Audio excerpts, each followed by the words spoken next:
दादू जी के संबंध में सत्य कथन कौन कौन से हैं ये देखना था। बस वही है, प्रश्न वही आ रहे हैं परीक्षाओं में। पहले एक प्रश्न आता था और अब 3-4 ऑप्शन दे दिए जाते हैं, और उन 3-4 ऑप्शनों में से जो सही होते हैं वो छांटते होते हैं, जो गलत होते हैं वो छांटते होते हैं।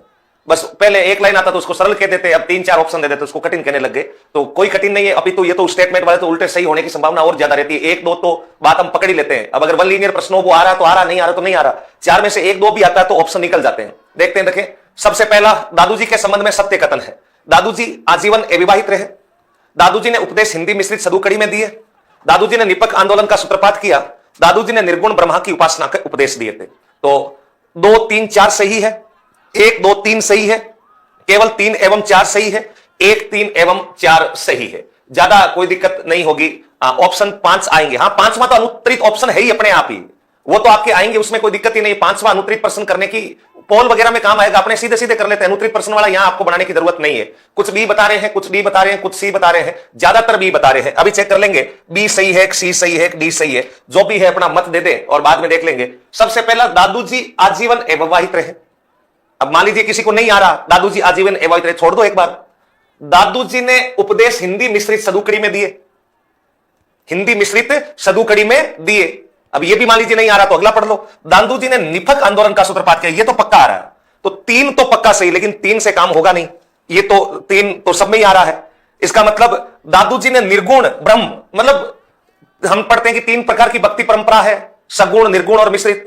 सिंपल भाषा में समझने के लिए ये कहते हैं कि जो ईश्वर को माने, मूर्ति को माने, मूर्ति पूजा करे वो सगुण है, जो नहीं करे वो निर्गुण है, और दोनों करे वो मिश्रित है। तो दादू जी निर्गुण थे या सगुण थे? तो निर्गुण थे। इसका मतलब ये भी पक्का सही, 3 और 4 सही है। तो ये तो नहीं होगा, ये हो सकता है 1, 3 और 4, ये भी हो सकता है। दादू जी ने अपने उपदेश हिंदी मिश्रित सदुकड़ी में दिए, ये कंफर्म सही है, इसमें कहीं कोई गलती नहीं है। दूसरा सही है। दादू जी ने निपक आंदोलन का सूत्रपात किया, ये भी सही है। और दादू जी ने निर्गुण ब्रह्मा की उपासना की, ये भी सही है। दादू जी आजीवन अविवाहित रहे, ये गलत है। दादू जी बाल्यावस्था में थे तभी उनका विवाह हो गया था, और बाद में वो इधर राजस्थान की तरफ आ गए थे। तो दादू जी आजीवन अविवाहित रहे, ये तो पक्का गलत है। तो दूसरा सही है, हिंदी मिश्रित सदुकड़ी में उपदेश दिए। निपक आंदोलन, निपक मतलब निष्पक्ष शब्द है, निष्पक्ष, निष्पक्ष से शब्द बना है निपक, निष्पक्ष, निष्पक्ष, निष्पक्ष। लेकिन राजस्थानी में मैंने आपको बताया था कि ये से जो होता है ये खे से लिखा जाता है, और ये धीरे धीरे शब्द बन गया निष्पक्ष, निष्पक्ष, निष्पक्ष, निष्पक्ष करते करते निपक बन गया। निष्पक्ष का मतलब सब धर्मों के, सब जातियों के प्रति समान दृष्टि रखना, किसी भी जाति धर्म का पक्षपात नहीं होना, सबको समान दृष्टि से, यानी जातिगत भेदभाव, अस्पृश्यता का अंत, बुराइयां, ये जो मिटाने का काम था वो निष्पक्ष था। तो आजीवन अविवाहित रहे, ये गलत है। इसका मतलब 2 सही है, 3 सही है और 4 सही है। बी जिसने भी टिक लगाया है उनका बिल्कुल सही है, बाकी सबका गलत है। दादू जी के संबंध में सत्य कथन छांटते थे, 2, 3 और 4 बिल्कुल सही और सटीक उत्तर हो गया है। चलो नेक्स्ट प्रश्न की तरफ बढ़ते हैं। किस एक संप्रदाय में विश्नोई संप्रदाय की तरह हरे वृक्ष नहीं काटने के उपदेश संकलित है? यानी प्रकृति और वन्य जीवों से सबसे ज्यादा प्रेम करने वाला संप्रदाय है विश्नोई संप्रदाय। इसको लेकर किसी प्रकार का कोई संदेह नहीं है। विश्नोइयों ने पर्यावरण की रक्षा के लिए कई बलिदान भी दिए हैं। कर्मा गोरा ने बलिदान दिया, मां अमृता ने सबसे बड़ा बलिदान दिया। 363 लोग अमृता देवी जी के साथ शहीद हुए थे खेजड़ी वृक्ष की रक्षा के लिए। तो और कौन सा ऐसा संप्रदाय है जो विश्नोई संप्रदाय की तरह हरे वृक्ष नहीं काटने पर उपदेश देता है? कौन कौन से हैं? इस बार मुझे लग रहा है कि किसी का भी गलत नहीं हो रहा है, सबका सही आ रहा। मतलब धीरे धीरे आदतों में सुधार। तो देखो घोड़िए का तो मतलब ही नहीं है, और निम्बार्क का मतलब है, निम्बार्काचार्य ने चलाया था। निम्बार्काचार्य अपने राजस्थान के है ही नहीं। हाँ, ये सही बात है कि निम्बार्क संप्रदाय की सलेमाबाद नाम का जो कस्बा है अजमेर में, वहां पर पीठ है, लेकिन निम्बार्काचार्य तो नहीं थे। घोड़िए ये माधवाचार्य जी ने चलाया था, ये भी राजस्थान से संबंध नहीं है। तो राजा राम और लाल दास जी में से एक होगा, और राजा राम संप्रदाय ये राजा राम जी ने चलाया था। राजा राम संप्रदाय राजा राम जी ने चलाया, और राजा राम जी पटेल समाज के इष्ट देवता माने जाते हैं। राजा राम जी पटेल समाज के क्या माने जाते हैं? इष्ट देवता। और इनकी जो प्रधान पीठ है ये शिकारगढ़ जोधपुर के अंदर प्रधान पीठ है। तो यहां पर बी विकल्प पर जिसने टिक किया है ये आपके बिल्कुल सही है। राजा राम जी पटेल समाज के इष्ट देवता, जोधपुर में शिकारगढ़ नाम की जगह पड़ती है, उस शिकारगढ़ में राजा राम संप्रदाय की प्रधान पीठ मानी जाती है। बी आंसर आपका बिल्कुल सही और सटीक उत्तर होगा। चलो नेक्स्ट, रामसनई संप्रदाय की पीठ एवं उनके संस्थापकों के संबंध में बेमेल है। यानी एक साइड रामसनई संप्रदाय की पीठ लिखी हुई है और सामने कुछ संस्थापक लिखे हुए हैं। रामसनई संप्रदाय की पीठ और संस्थापकों के संबंध में कौन सा बेमेल है? शाहपुरा कृपाराम जी, रेण संत दरियाव जी, खेड़ापा संत रामदास जी, सिंहतल हरिरामदास जी। कौन सा जोड़ा सही नहीं है? तो देखते हैं कौन कौन सही बताएगा। ये तो हम जानते हैं कि रामसनई संप्रदाय की 4 पीठें हैं, सारे सिखे, सारे सिखे, सारे सिखे। और कौन सी पीठ के संस्थापक सही नहीं है? शाह का मतलब शाहपुरा, रे का मतलब रेण, सी का मतलब सिंहतल, और खे का मतलब खेड़ापा। खेड़ापा कहां पर है? जोधपुर के अंदर है। तो कुछ ए बता रहे हैं, कुछ बी बता रहे हैं, ज्यादातर ए बता रहे हैं। तो चेक कर लेंगे भी ए सही है, बी सही है, सी सही है। रामसनई संप्रदाय की सिंहतल शाखा, सिंहतल बीकानेर में जगह पड़ती है, सिंहतल शाखा के जो संस्थापक थे वो तो हरिराम दास जी थे, इसमें तो कहीं कोई गलती नहीं है। खेड़ापा शाखा के संस्थापक, खेड़ापा जोधपुर में कस्बा है, तो ये भी सही है, यहां कोई गलती नहीं है। रेण शाखा के संस्थापक दरियाव जी थे, यहां पर भी कोई गलती नहीं है। शाहपुरा कृपाराम जी, ये गलत है। शाहपुरा रामसनई संप्रदाय की प्रधान पीठ है, ध्यान रखना, प्रधान पीठ है, मुख्य पीठ है, और इसके संस्थापक खुद संत रामचरण जी थे। रामचरण जी के जो गुरु थे, गुरु का नाम था कृपाराम जी। तो रामसनई संप्रदाय की जो पीठ है, उनके संस्थापक खुद रामचरण जी हुआ करते थे। सोडा गांव टोंक में जन्म हुआ था रामचरण जी का, उन्होंने ये पीठ स्थापित की थी, और रामचरण जी के गुरु का नाम क्या हुआ करता था? कृपाराम जी। ये 4 पीठें हैं सारे सिक्के, और इनमें से जो प्रधान पीठ है वो शाहपुरा है, ध्यान रखना। रेण के दरियाव जी थे, जो हिंदू मुस्लिम एकता के समर्थक थे, और राम शब्द को परिभाषित किया था, रा का अर्थ राम और मैं का अर्थ मोहम्मद बताया था, तो आपका ए आंसर करेक्ट हो जाएगा। चलो अगला, कौन सा एक धार्मिक केंद्र वल्लभ संप्रदाय ऑब्लिक पुष्टि मार्ग से संबंधित नहीं है? यानी यहां पर कुछ मंदिरों के नाम लिखे हुए हैं, उनमें से कौन सा एक मंदिर वल्लभ संप्रदाय, या उसी को हम पुष्टि संप्रदाय, क्योंकि जो वल्लभ संप्रदाय है उसके संस्थापक थे वल्लभाचार्य जी, और वल्लभाचार्य जी ने पुष्टि मार्ग का सिद्धांत दिया था, तो इसलिए उस संप्रदाय को हम पुष्टि मार्ग संप्रदाय भी बोल देते हैं। कौन सा एक धार्मिक केंद्र वल्लभ संप्रदाय ऑब्लिक पुष्टि मार्ग से संबंधित नहीं है? मथुराधीश मंदिर कोटा, द्वारिकाधीश मंदिर कांकरोली, मदन मोहन जी मंदिर करौली, विठलनाथ जी मंदिर नाथद्वारा। तो कौन कौन इसमें सही बताएगा, कौन इसमें गलत बताएगा? शाबाश, लगभग का उत्तर इसमें गलत आ रहा है, गलत उत्तर आ रहा है। तो मैं इतना क्लियर कर देता हूं कि डी इसका उत्तर नहीं होगा, विठलनाथ जी वाला इसका उत्तर नहीं होगा। नाथद्वारा मंदिर श्री नाथ जी मंदिर के पास में विठलनाथ जी मंदिर है, वो भी सप्तध्वजा मंदिर का ही हिस्सा है। नोट्स 4 बार पढ़ लिए, बहुत है, 4 बार पढ़ लिए। तो हाँ, सेकंड ग्रेड वाले में आप क्लास क्यों नहीं ले रहे? लूंगा सेकंड ग्रेड वाले में, एक बार बस एसआई वाले कंप्लीट होते हैं, उसके बाद सेकंड ग्रेड में आएंगे। सेकंड ग्रेड में पहले एक बार एसआई में कंप्लीट होने के बाद में। तो डी जिसने भी बताया है, ऐसे क्या लग रहे हो, कोई कभी बी, कभी कोई सी, कभी कोई डी? अरे थोड़ा बहुत तो यूं सोचो कि 2 बार गलत बताएंगे तो ठीक थोड़ी लगेगा।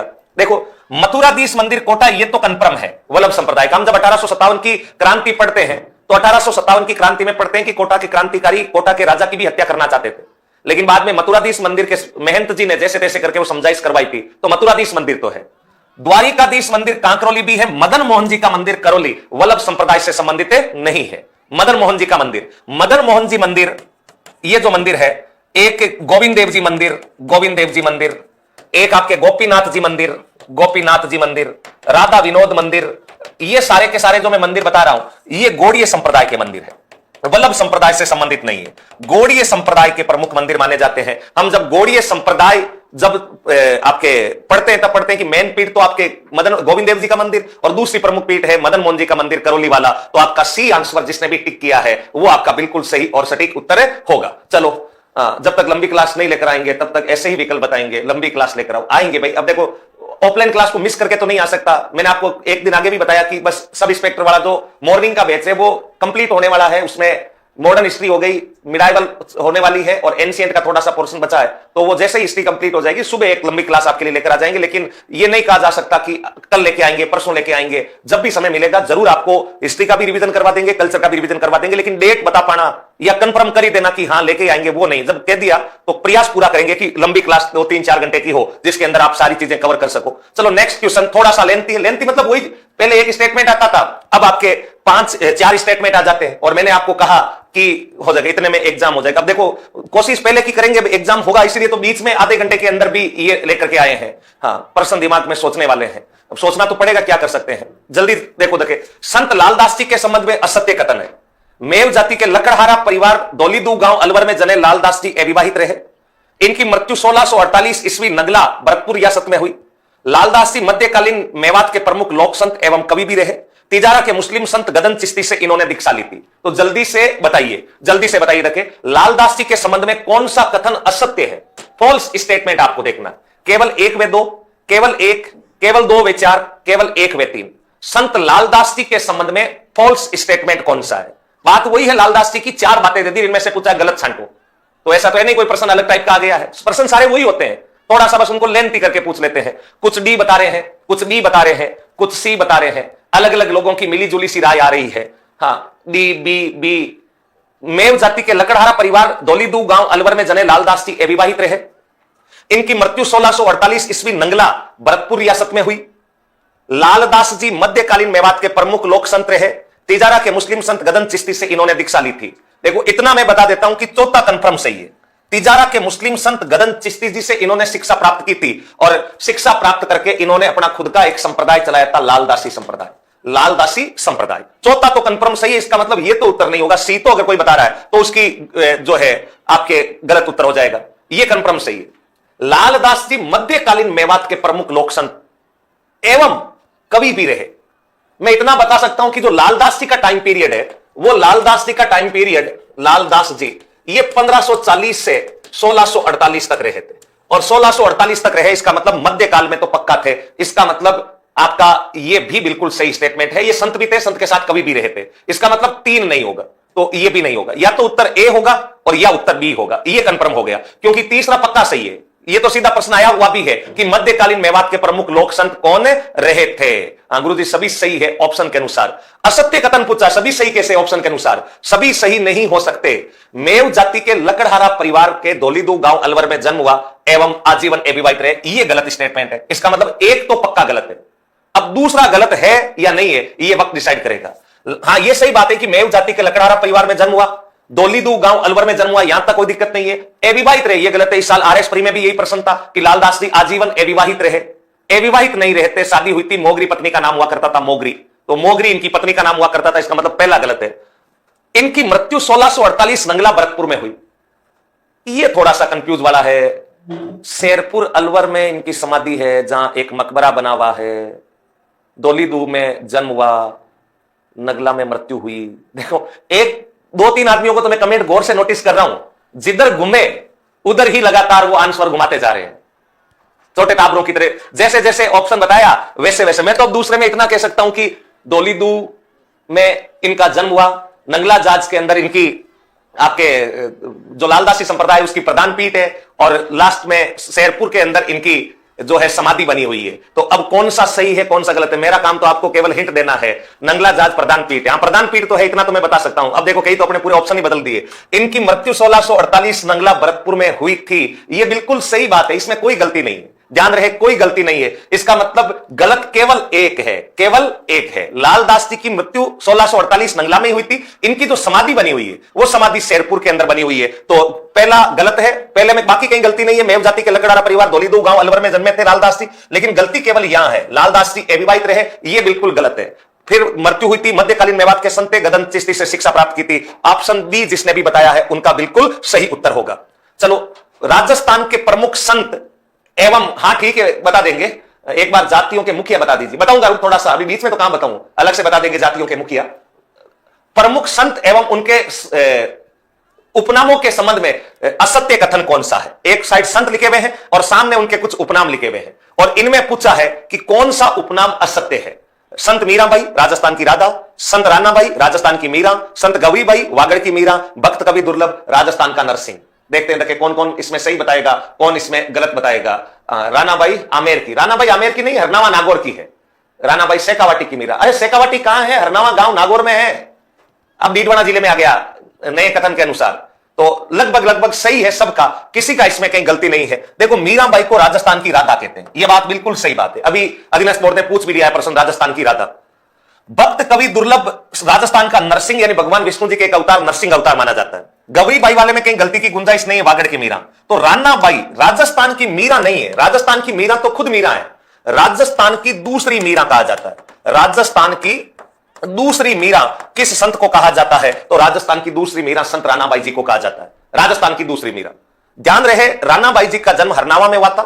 भगवान कृष्ण के भक्त रहे थे रानाबाई जी, और रानाबाई जी वह महिला संत है जिन्होंने जीवित समाधि ली थी। फाल्गुन शुक्ल त्रयोदशी 1570 ईस्वी हरनावा में जीवित समाधि ली थी, और यहां प्रतिवर्ष भाद्रपद शुक्ल त्रयोदशी को रानाबाई जी का विशाल मेला बढ़ता है। तो बी जो है वो आपका गलत हो जाएगा। राजस्थान की मीरा तो मीरा, राजस्थान की दूसरी मीरा कौन है? रानाबाई है। चलो नेक्स्ट प्रश्न की तरफ बढ़ते हैं। राजस्थान में धार्मिक आंदोलन का सूत्रपात किस लोक संत ने किया था? सूत्रपात बोल दीजिए चाहे श्री गणेश बोल दीजिए, एक ही बात है। राजस्थान में धार्मिक आंदोलन का श्री गणेश या सूत्रपात करने वाले लोक संत कौन थे? संत दन्ना जी, संत पीपाजी, संत रैदास जी, संत दादू जी। देखते हैं कि राजस्थान में धार्मिक आंदोलन का सूत्रपात कौन से लोक संत ने किया था? संत दन्ना जी, संत पीपाजी, संत रैदास जी और संत दादू जी। कौन कौन सही बताएगा, कौन ए बताएगा? शाबाश, मतलब इंटेलिजेंट हो रहे हो धीरे धीरे। दन्ना जी, दन्ना जी। कोई सी वाला कौन है रे? सी वाले को पकड़ के लाओ एक बार। सी वाला कौन आ गया यहां? हाँ देखो, दादू जी और रैदास जी का तो यहां कोई इस धार्मिक आंदोलन में मतलब नहीं है। रैदास जी को संतों का संत कहते हैं, जैसे पीरों का पीर, पीरों का पीर राम सा पीर, वैसे ही संतों का संत रैदास जी को कबीर दास जी ने कहा था, कबीर दास जी ने कहा था। और दादू जी को राजस्थान का कबीर कहते हैं। राजस्थान का कबीर किसको कहा जाता है? राजस्थान का कबीर ये दादू जी को कहा जाता है। राजस्थान का कबीर दादू जी है और संतों का संत रैदास जी है। तो राजस्थान में भाई रैदास जी अपने राजस्थान से नहीं थे, यूपी से थे, काशी के थे, और दादू जी अहमदाबाद में जन्मा था। तो यहां पर जो सही उत्तर होगा या तो ए होगा या बी होगा। ज्यादातर ने बिल्कुल सही बताया है संत दन्ना जी। दन्ना जी ने सबसे पहले राजस्थान में धार्मिक आंदोलन का सूत्रपात किया था। बाद में धार्मिक आंदोलन का प्रचार प्रसार पिपा जी ने खूब किया था, लेकिन सूत्रपात पूछा है तो धार्मिक आंदोलन का श्री गणेश या सूत्रपात करने वाले जो संत रहे थे उन संतों का नाम रहा था Danna ji. Option A is the correct answer. चलो नेक्स्ट प्रश्न की तरफ बढ़ते हैं। संत चरणदास जी के संबंध में दिए गए कथनों पर विचार कर सत्य कथन छांटिए। लालदास जी और चरणदास जी इन दिनों में ज्यादा आ रहे हैं और खास तौर से अधीनस्थ बोर्ड का प्रश्न पत्र बनता है तो पूर्वी राजस्थान के संतों से ज्यादा फोकस किया जाता है। तो थोड़े से दो प्रश्न, लालदास जी का भी हमने उसी टाइप का प्रश्न सोल्व किया, एक ये और सोल्व कर लेते हैं। संत चरणदास जी के संबंध में दिए गए कथनों पर विचार कर सत्य कथन छांटिए। संत चरणदास जी ने अपने भक्ति संबंधी विचारों का प्रकटीकरण शब्द एवं भक्ति पदार्थ में किया है, शब्द एवं भक्ति पदार्थ ग्रंथों में किया है। यहां शब्द आएगा ग्रंथ, आप समझ जाओगे, मैं बोल देता हूं, शब्द एवं भक्ति पदार्थ ग्रंथों में किया है। संत चरणदास जी सगुण तथा निर्गुण दोनों ब्रह्मा के उपासक थे। इनके उपदेश भगवान कृष्ण की भक्ति से संबंधित रहे। डेरा गांव अलवर में इनकी समाधि एवं छत्री स्थित है। बताइए देखिए, 1 2 3 4 सभी सही है, 1 2 व 3 सही है, 1 2 व 4 सही है, केवल 3 एवं 4 सही है। देखते हैं, देखिए बेचाल चल रहे हैं। हाँ ओके सर, सबसे ज्यादा क्वेश्चन जीके में गलत होते हैं। देखो जीके में कोई अथा फिक्सेबल नहीं है ना कि यही चीज है। जीके मतलब सामान्य ज्ञान, पूरा ज्ञान है, तो पूरा ज्ञान तो हम जीवन भर पढ़ते रहे तो भी प्राप्त नहीं हो, इसलिए जीके में क्वेश्चन गलत हो सकता है। बाकी में फिक्स सिलेबस होता है कि बस इतना ही है, इसके बाद कुछ नहीं है। यहां मध्यकालीन राजवंश लिख दिया, इसका मतलब सारे ही राजवंश से कहीं से कुछ भी आ सकता है, तो कितना पढ़े आदमी। इसलिए जीके में स्मार्ट स्टडी की जरूरत है और बाकी के अंदर थोड़ी सी डिटेल स्टडी की जरूरत है। तो 5 नंबर वाले सब्जेक्ट अच्छे कर लो, उसके बाद जीके में सिलेक्टेड सब्जेक्ट, जैसे हमें पता है कि मॉडर्न हिस्ट्री हमारी अंगुलियों पर याद होनी चाहिए, वो याद नहीं होगी तो पछड़ जाएंगे। और वैसे ही कल्चर के अंदर भाषा साहित्य में याद करना ही पड़ेगा, कोई रास्ता नहीं है ग्रेड 3 के अंदर। तो ध्यान रहे, कोई ए बता रहा है, कोई बी बता रहा है। अच्छा थोड़ी देर मैंने बात क्या कर ली, तुम्हारे तो सारे आंसर ही बदल गए। बी सी डी, शाबाश, जुग जुग जियो शेरों, कुछ बड़ा करोगे तुम। डेरा गांव अलवर में, अरे जन्म कहां हुआ उसे मतलब ही नहीं, प्रश्न में ही नहीं है जन्म। अभी तक भी वही पढ़ रहे हैं क्या? दयाबाई सेजोबाई, पता है दयाबाई सेजोबाई चरणदास जी की शिष्याएं थी, दिल्ली में है। बी बता रहा, कोई ए बता रहा, अभी पता लग जाएगा ए है कि बी है। देखो सबसे पहला संत चरणदास जी ने अपने भक्ति संबंधी विचारों का प्रकटीकरण शब्द एवं भक्ति पदार्थ ग्रंथों में किया। ये बात बिल्कुल सही है। ये अभी किसी एग्जाम में अधीनस्थ बोर्ड ने केवल ये एक ही लाइन पूछी थी कि संत चरणदास जी ने अपने भक्ति संबंधी विचारों का प्रकटीकरण किन ग्रंथों में किया। तो 2 ग्रंथ है, एक तो शब्द और एक भक्ति पदार्थ।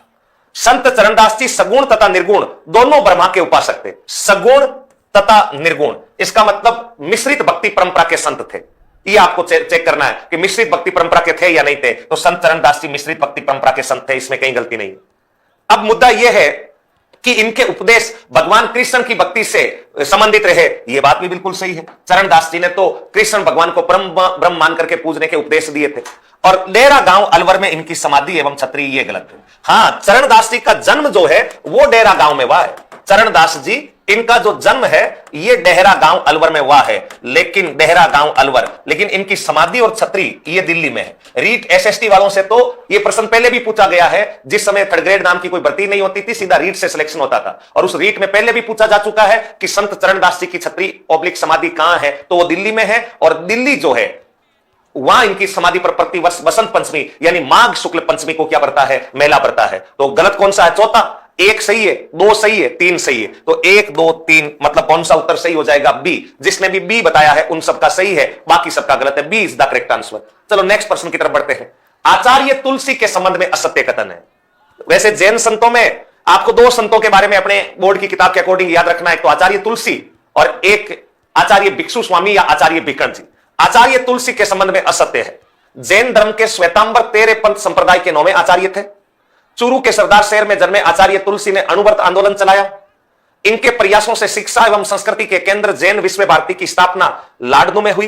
पहले में इंसान फिर हिंदू या मुसलमान, इनका प्रसिद्ध कथन रहा था। यानी आचार्य तुलसी, उनके संबंध में सही और सटीक उत्तर होगा। हाँ, ओके, जल्दी से बताइए। A B C D. तुलसी का तो नहीं याद मुझे, कोई ना, ये 3 बातें याद कर लेना तुलसी वाली, आपके काम हो जाएगा। 2 ही संत याद करने हैं, कौन कौन से याद करोगे वो तो आगे वक्त बताएगा। जैन धर्म के श्वेतांबर 13 पंथ संप्रदाय के 9वें आचार्य थे। यह बात तो बिल्कुल सही है, पहले कथन में कहीं पर भी कोई गलती नहीं है, पहला कथन बिल्कुल सही और सटीक है। श्वेतांबर 13 पंथ, ये जो श्वेतांबर 13 पंथ थे, इसके जो संस्थापक थे वो आचार्य बिक्कण जी थे। आचार्य बिक्कण जी, या आचार्य जो बिक्कण जी है, इनको हम सही नाम बोलते हैं भिक्षु स्वामी। और आपको याद होगा राजसमंद जिले की केलवा जो क्षेत्र है, केलवा और राजनगर, वहां पर ये 13 पंथ सबसे ज्यादा प्रभाव रखता है। और उस 13 पंथ के 9वें आचार्य तुलसी हुआ करते थे। इसमें कहीं कोई गलती नहीं है, पहला स्टेटमेंट बिल्कुल सही है। जैन धर्म के श्वेतांबर 13 पंथ संप्रदाय के 9वें आचार्य थे। चूरू के सरदार शहर में जन्मे आचार्य तुलसी ने अणुव्रत आंदोलन चलाया। ये एक बार डाउटफुल है, देख लेते हैं। इनके प्रयासों से शिक्षा एवं संस्कृति के केंद्र जैन विश्व भारती की स्थापना लाडनू में हुई। यह बिल्कुल सही है, इसमें कहीं कोई गलती नहीं। अगर कोई सी बता रहा है तो उसमें वो गलत बता रहा है। पहले में इंसान फिर हिंदू या मुसलमान, इनका प्रसिद्ध कथन था। यह स्टेटमेंट भी सही है। इसका मतलब यह है कि इनके बारे में ऑप्शन बी गलत है। आप कहेंगे सर गलती क्या है? चूरू के सरदार शहर में जन्मे, यह गलती है। अणुव्रत आंदोलन चलाया, यह सही है। आचार्य तुलसी का जन्म, ध्यान रखना, यह लाडनू नाम का कस्बा है, जो कि पहले नागौर में था। नवीनतम जिलों के अकॉर्डिंग यह डीडवाना जिले के अंदर है। और आचार्य तुलसी ने 1949 सरदार शहर चूरू से अणुव्रत आंदोलन चलाया। अणु मतलब सूक्ष्म, वर्त मतलब प्रतिज्ञा। लोगों को छोटी छोटी प्रतिज्ञाएं दिला करके उनके जीवन की दशा दिशा को बदलने वाला जो आंदोलन था वो अणुव्रत आंदोलन था। और अणुव्रत आंदोलन इन्होंने चलाया था 1949 के अंदर चलाया था। तो आपका विकल्प क्रमांक जो बी होगा वो बिल्कुल सही और सटीक उत्तर होगा। चूरू के सरदार शहर में जन्मे आचार्य तुलसी ने अणुव्रत आंदोलन चलाया। तो ये है भाई आपका ऑप्शन बी। अब बाकी जो प्रश्न बच जाते हैं उन पर बातचीत करेंगे अपनी नेक्स्ट क्लास के अंदर। आपको सबको मेरा प्यार भरा नमस्कार, सादर वंदे, राम राम।